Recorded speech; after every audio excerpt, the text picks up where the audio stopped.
Hey there, pups. Pup Twigs here. We had a video this morning with Pup Kai from York, United Kingdom, and for some reason, the first part of the questions we had some technical difficulties. So we're just going to be starting with his pup born date. We missed it. Him talking about his color blue, which you said that that's his favorite color, and we missed that question on the actual video as we were testing.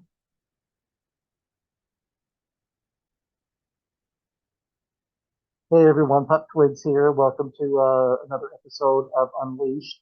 We've started having a video with Pup Kai from York, United Kingdom, and had some technical difficulties. So we're going to be joining the video where we asked about his born date.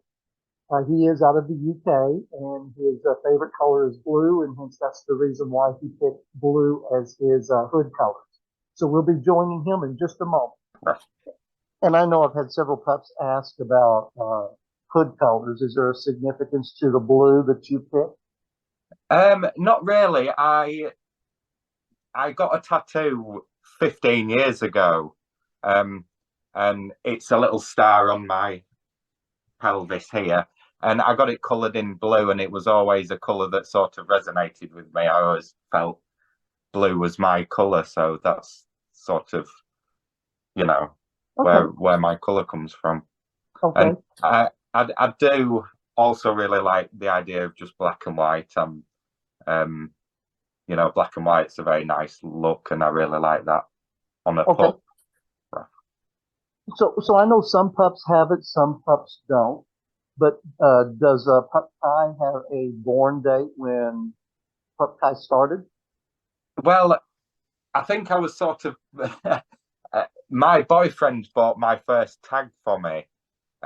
He bought that a couple of years ago, and he asked me at the time what birth date I want on it. And I remember there was a day that I first got my hood and I put it on, and that day just felt fantastic to me. It felt like, even though I'd thought about pups and being a pup for quite some time before that, that was the day that it all just sort of flooded together in my head, and I just thought, wow, this is me. So that's the 20. I can't see it because it's 22nd of the 5th. Okay. But my pup journey sort of began a long time before that. My kinky pup journey, really. Okay. All right. And so being in the pup community, it's kind of a two-part question. What has been the easiest thing about being in the pup community? And then on the other side of it, what's been the most difficult part of being in the pup community? Well, I think that there's so many. I think the easiest thing has been for me being able to find the headspace. Mm-hmm.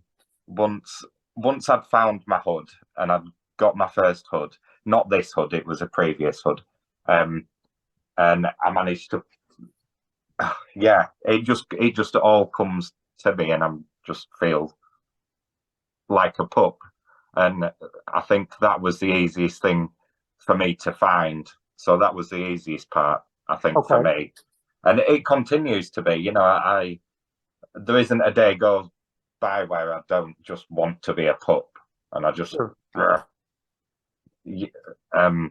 so that's incredibly easy for me. But the hardest thing for me personally, I'm in a good, strong relationship for the past nearly 11 years, and it's a monogamous relationship, and with my vanilla boyfriend. And it was only maybe 3 years ago that I started to come out to him about my kinks and about feeling like a pup. Uh-huh. And it's been very hard for us to find a pathway through our emotions and, sort everything out so that I can start meeting pups and interacting with other kinksters, because it's really, really what I want to do. And Sure. I love my boyfriend dearly, and he's he's the greatest thing that ever happened to me, and I don't want to lose him. So finding a way through that has been probably the hardest thing for me personally. That emotional journey Sure. without messing anything up, and I still haven't actually met anybody as a pup yet. I haven't met another pup in person. But a good friend of mine, Pup Crush from Norway, is coming over to see me in a month's time, and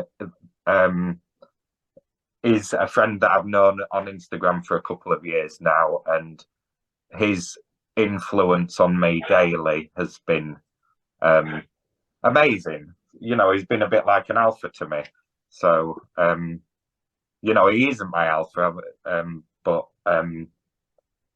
he's somebody that's really made a positive change on my life. So him coming over, that'll sort of finally put an end to the rough journey that I think that is finding a place in the community physically. Sure. Oh, I bet you're excited about that too. So, Well, yeah. it's very exciting. And we do actually hope to go to an event together in Manchester, which is an hour and a half's drive away. So it's a chance for us both to go and meet lots of other pups as well. So it will be quite an experience, I'm sure. Oh, I bet it will be. You'll have a blast. Oh, yeah, I cannot wait. Let's think about the pup community. Is there anything, if you could pick one, that you would want to change about the community? I think the community as a whole is a wonderful place. There's so much good goes on, and there's so many people that are out there to help others. But I do always think that there's work to be done to help everybody feel included, and especially people from minority groups elsewhere, or countries elsewhere, or people that haven't got the money to be able to travel to events, or to buy gear. If we can keep doing things like you're doing now, talking about having discussions with other pups, and just building an online community, and one that talks to each other about issues maybe that we each have, and things that are good and things that are maybe not so good in the community. And by doing that, all people need really to be connected is a device like we've got, and an internet connection, and the sort of interaction that we can have just with them two devices. It can be so much more than just you and me sat here now, but it could, so yeah, the more we do things like this, the more we talk about things, and publish it, I think is brilliant. I'm all for it. I agree totally. So what hobbies do you have, whether it's Pup Kai or your human form? What kind of hobbies do you have? Well, I have an awful lot of things that interest me. Right now, going back to when I was younger, I'm from a farming background in very rural Yorkshire, and it's quite a different life to what a lot of people have, and it's very much revolves around animals and the outdoors and machinery and cattle and sheep, that sort of thing. And I think over the years that built such a interest in so many things for me. being able to operate machinery and being able to milk cows and being able to lamb a sheep and being able to build dry stone walls and that sort of thing. Not 2 years ago, a year ago, I found myself in quite a rut with my mental health. And that was when I took a step back and I quit my job. And I just totally focused on myself and my own happiness. And a lot of that has revolved around being a pup as well. You know, I found other work which is 10 times better for my mental health. I was in such a place of work, like is often the case when you work in agriculture or something like that. So yeah, I've forgotten your original question where I'd It was just gone hobbies, off there. Sorry. yeah. So you're okay today with your mental health and everything? You're in a better Yes, space? yeah. I mean, 100 times better place now than I was a Good. year ago, and you know, everything's 10 times better than it was. But it was a very hard place to work and a very hard, quite conservative attitude towards everything, and not really a sort of environment that you could openly just be a pup, for sure. So it was really a conflict with me, but being something that I'd done my whole life, you know, it's had such a big impact on me. But other things that I really enjoy walking. I really enjoy going out and seeing Victorian architecture. There's so much of it in England, some very impressive rural architecture. And other things that I enjoy doing, I recently started collecting coins. It's just something that I do. I go through all of my coins, and it's surprising me how many interesting coins that I find. And yeah, that's something that also interests me. And yeah, well, nice. So do you have any pets of your own?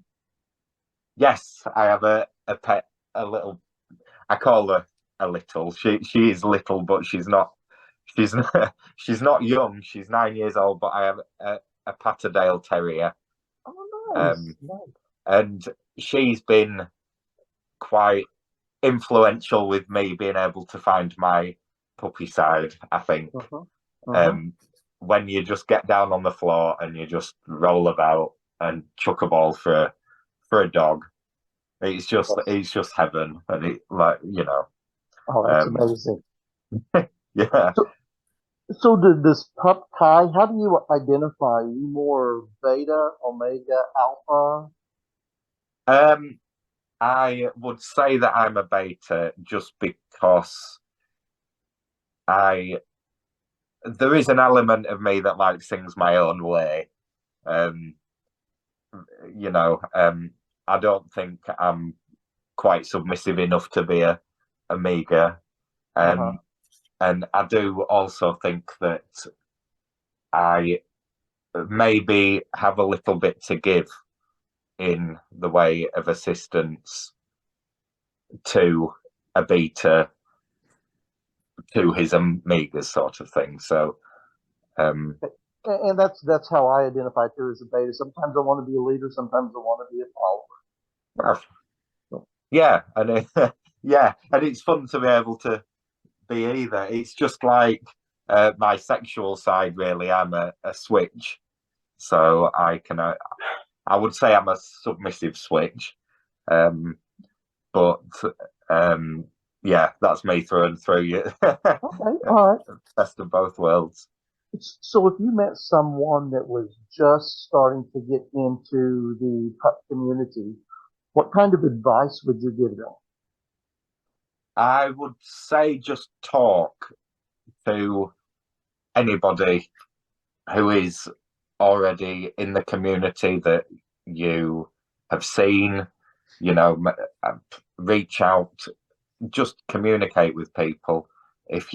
I'm sure, if you start reaching out to other people that you see in the community, that you will get a response. You know, there's so many pups out there that give so much time and energy into just making sure other people in the whole community are all right. And I think if you start talking to people, you'll find your place in the community, I'm sure. Sure, sure. So you mentioned earlier that you have a pup coming in from Norway, and you are going to an event. I was going to ask you what kind of events you have going on in your area. Well, close by, not very many, and I mean close by as in within an hour and a half, 2 hours drive. And I Okay. know to you in the US that might might be fairly close, but in the UK it's quite a journey. It would be very good to have events closer, Sure. but yeah, there isn't yet really. Okay. But Okay. but there is plenty around in the UK, but I'm just not in a particularly good place in the UK to be close to any, really. Close to, okay. All right. So if you could ask the next pup on the podcast a specific question, what would that question be? Um, I think I'd just ask if what do you think we can do as the community to be as inclusive as possible to everybody? So that's males and females, it's people from all ethnicities, it's trans people, it's anybody who either wants to be a pup or wants to be otherwise involved in the pup community. There's an awful lot of pups and maybe not so many handlers. Mhm. And you know, um, and I don't know whether how much of this is true or not particularly, but I don't see a great representation of females in the pup community. And I'm not saying that there isn't females in the pup community, but um, in England, I don't see a vast amount of pups. It's mainly males, and I know a lot of pup play originates from the gay BDSM side. Mhm. But is there a bit of a disconnect with the female, you know, Sure. Sure. gender, yeah. And it's the same here. So It's a pretty much male dominant um, thing that we do, but I have noticed that there are more and more females moving into it and transgender people moving into it, which is great. I welcome all, and I would love to have all of them. yeah, me too. I have heard. I can't remember off the top of my head any names or any places exactly, but I've heard of of clubs. That quite a few of the BDSM clubs are male only, and there just isn't the same at all for females. So, mhm. And it's very uninclusive in that regard. Yeah, And I do sort of understand that people do need separate spaces sometimes to feel safe and secure. Um, but we also need spaces where we can all congregate together that's as right. That's well. right. So question for you, and this came from Pup Captain in Victoria, Australia, and he wanted to know, what do you like to do as a pup? What do I like to do as a pup? Was that the question? Sorry, That sorry. was a question. Yes, yes. Well, a lot of the time just spend my time at home. I like to do gardening. I like to do a lot of care with my house plants. I love my trainers. But I do so much as a pup. Like after this call, I'll just go about my day. I do have work later on, but I won't be taking my hood off and all my gear. You know, it's just Sure. just sort of me. So, but a lot. What do I do as a pup in as I've already sort of discussed? A lot of my play has to be on my own in my own bedroom, Yes. with not with anybody else. I haven't got a boyfriend that's particularly interested in joining me, and yeah, so Okay. All right. So let's say some other pups around the world view this and they want to reach out to you. What's the best way to reach you via social media? they can find me on Twitter or on Instagram. Instagram's probably the best place to contact me, and I am at KaiPup22. And you will find me if you search KaiPup22. I will be there on Twitter, but my username there is at KaiGay92. Okay. And so yeah, anybody can reach out to me. I think my DMs are open on Instagram and Twitter. So yeah. All right. Well, Pup Kai, it's been a pleasure getting to sit here and visit with you about the pup headspace. I've thoroughly enjoyed it, and I just want to, wish you a great day, the rest of your day. Enjoy the plants and being able to pup out today. And we will talk to you again soon. All right. Thank you ever so much for having me on, Twigs. Oh, I loved it. Thank you. See you later.